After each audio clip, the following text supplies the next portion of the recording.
the praise of the pound-for-pound king himself to his immaculate skills, this is why Alex Volkanovski should be the pound-for-pound king over Jon Jones. Get ready, fight fans, because we've got a showdown brewing. The question on everyone's mind is, who is the real pound-for-pound king of MMA? While Jon Jones has recently earned the title, there's a new kid on the block who's been causing quite a ruckus. You know who I'm talking about. I'm talking about the Australian featherweight champ, Alexander Volkanovski. With his impressive performances and killer instincts, Volkanovski has been tearing up the octagon and leaving his opponents in the dust. And now, the time has come to decide once and for all why Alex Volkanovski should be considered the pound-for-pound king over Jon Jones.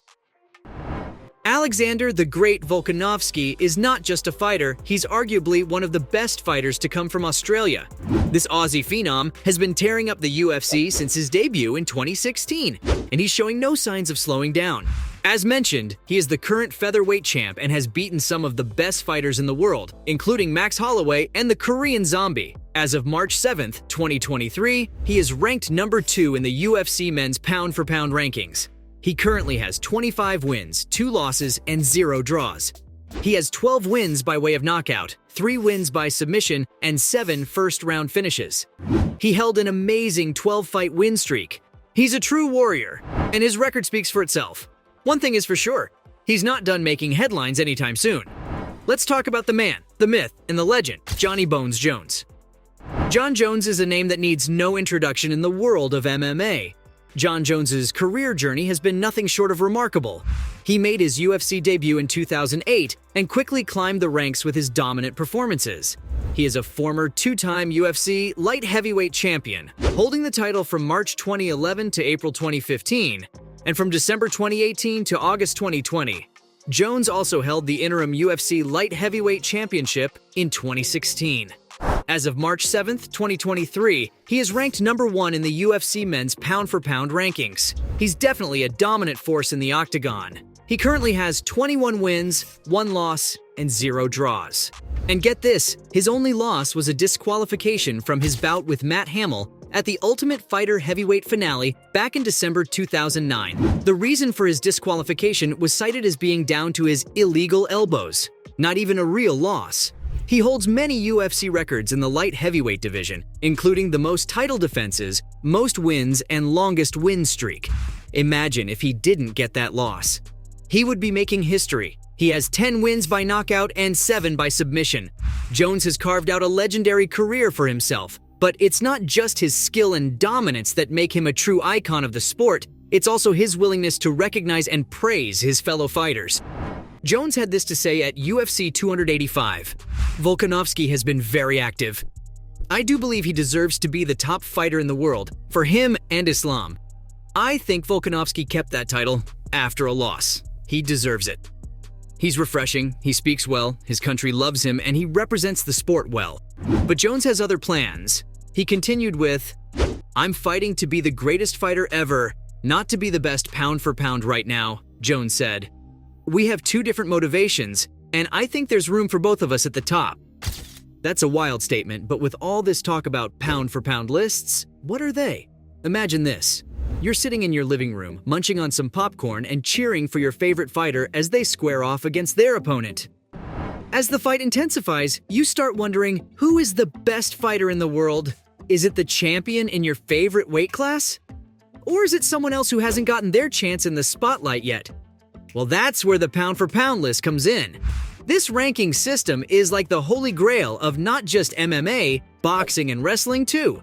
It's a way to determine the ultimate fighter, the one who would come out on top if they all fought each other, regardless of weight class. But how do they decide who's the best? It's not just about how many belts they have or how many knockouts they've scored. No, it's a combination of things like their overall skill level, their dominance in their weight class, and their recent performances. And don't even get me started on how subjective it is. Everyone has their own opinion on who should be ranked where, and it's not uncommon for fans to get into heated debates about who's the real pound-for-pound king. But that's what makes it so entertaining. The pound-for-pound list is a way for fans to get invested in the sport and see how their favorite fighters stack up against the competition. And even though Jones is currently ranked number 1, it should be Volkanovski. Why? While Jon Jones has been chilling on the sidelines since his last fight in 2020, Volkanovski has been tearing it up in the octagon. In other words, he's been active and dominant, with impressive wins over top contenders like Max Holloway and Brian Ortega. Meanwhile, Jones just pops in for a match against Cyril Garn on March 4th. Although Jones ended the match quickly in the first round, it's important for the pound-for-pound rankings to reflect a fighter's current form and achievements. We don't know what Jones is truly capable of after his hiatus. By keeping Jones at the top of the rankings, they're doing a disservice to the current state of the sport. Another huge point, his fighting style translates between weight classes. Cormier said it best, because Pound for Pound says, does your fighting style translate between weight classes? It showed on Saturday that fighting style does translate between weight classes. The new rankings came out today. And guess who's still number 1 pound for pound? Alexander Volkanovski, even though he lost. But Jones taking the top spot from Volkanovski doesn't bother me that much. Volkanovski said, everyone loves talking about it, it's a big deal.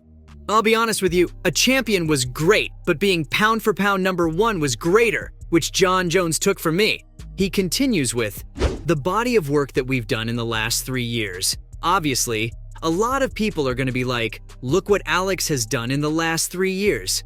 You can get that?